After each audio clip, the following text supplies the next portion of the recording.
Olá, eu sou Fernando Perry e estou aqui para compartilhar com vocês um livro que foi bem desafiador para mim, que é um livro sobre influência, como influenciar pessoas, ou eles chamam de O Poder da Persuasão. É um livro que, até por questões éticas, a gente fica meio preocupado, né? O quanto que as pessoas estão usando essas técnicas em influenciar a gente. Eu te digo que muito, muito mais do que você consegue provavelmente perceber conscientemente. Porém, existe uma forma ética de você fazer isso. Vamos supor que você seja uma pessoa legal, você tem um produto legal, você tem um serviço legal que você pode oferecer. E tudo que você faz está perfeito. Porém, você não consegue mostrar isso para as pessoas, você não consegue que outras pessoas conheçam você, seu produto ou seu serviço. O que a gente pode fazer?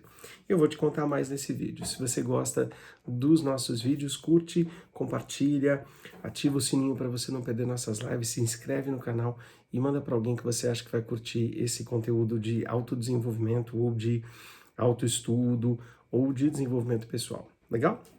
Bom, esse daqui chama-se Influência, a Psicologia da Persuasão, e ele é de um autor chamado Robert Cialdini. Robert Cialdini. Ele começa falando pra gente que, obviamente, a gente precisa usar esse tipo de técnica de forma ética, mas eu te digo uma coisa que é muito interessante. Depois que você conhece elas, você começa a prestar mais atenção em como as pessoas estão utilizando esse tipo de gatilho mental, esse tipo de estratégia quando eles vão conversar com você sobre alguma coisa. Então, é legal a gente aprender até pra gente poder se defender um pouquinho de pessoas tão mal intencionadas. Bom, ele fala pra gente que tem 6 princípios que geralmente ajudam a gente a entender um pouquinho melhor como que uma outra pessoa se sente e poder estabelecer uma relação com ela para que você possa persuadir essa pessoa ou influenciar ela de alguma forma a fazer, conhecer alguma coisa que você está interessado. Então ele fala que um desses conceitos, né, é chamado de reciprocidade. Então ele fala pra gente que quando você usa esses conceitos, que é reciprocidade, autoridade, a escassez, e também se lembra de as pessoas gostam de compromissos, de consistência naquilo que elas estão fazendo e também de uma percepção daquilo que elas gostam mais, daquilo que elas de alguma forma, se relacionam mais. A gente vai conseguir, com essas ferramentas, melhorar um pouquinho mais a nossa comunicação e fazer as pessoas prestarem mais atenção naquilo que a gente tem para dizer para elas. Então ele fala para a gente, vamos falar um por um, a reciprocidade. Toda vez que você dá algo para a pessoa tem uma tendência de querer devolver para você. Você já sentiu isso? A pessoa te dá um presente e você fica meio que na obrigação de dar um presente para ela de volta. Então, se você faz de uma forma personalizada e inesperada, você dá um presente para alguém e depois você for pedir algo ou depois você for com essa intenção de receber algo, a pessoa vai ter uma tendência maior de te ajudar ou de fazer aquilo que você estava querendo. As pessoas tendem a sentir essa necessidade de devolver, de ser recíproco em alguma coisa. Tem um estudo nos Estados Unidos que lá eles trabalham muito com a ideia da gorjeta do garçom, mostrando a apreciação do cliente. E quando o garçom dava uma balinha na hora de trazer a conta, aumentava a gorjeta dele. E se ele desse 2 balinhas, quadruplicava a gorjeta dele. E olha que barato. Se ele chegasse e falasse para as pessoas, dá uma balinha, virasse, indo embora, daí voltasse e falasse, olha, vocês foram tão legais que eu vou dar mais essas outras balinhas aqui para você. Isso aumentava muito mais ainda a gorjeta que as pessoas deixavam para ele. O outro conceito é de escassez. As pessoas abusam um pouquinho dele, especialmente na internet, aquela coisa de vai acabar daqui 2 horas. Não precisa ser exatamente assim, mas a ideia é você mostrar para a pessoa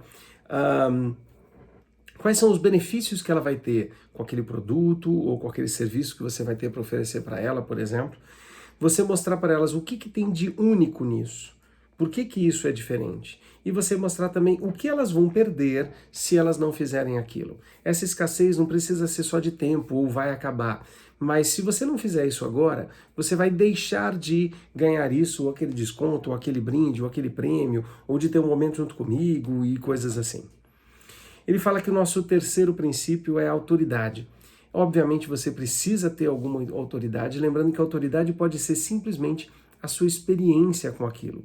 Imagina que você, por acaso, não precisa ter um mestrado ou um doutorado, não é essa autoridade que a gente está falando, mas se você é mãe, você tem uma certa autoridade para falar sobre criar filhos. Se você é pai, você tem uma certa autoridade para falar sobre criar filhos. Não que uma pessoa que não tenha filhos não possa ter através do estudo, mas é legal, as pessoas prestam mais atenção quando elas percebem que existe uma autoridade, uma experiência, um conhecimento por trás daquela pessoa que está falando. Então, o que faz de você um esperto naquela área ou naquele tópico? E por que as pessoas deveriam acreditar em você? Ele conta pra gente sobre os testemunhos, porque você não pode ficar também se vangloriando em tudo que você vai fazer, mas você pode pedir para pessoas testemunharem a seu favor, mostrar alguma coisa sobre você, dizer o que eles sentiram quando eles usaram o seu produto ou quando eles fizeram o seu serviço, por exemplo. As pessoas fazem bastante isso.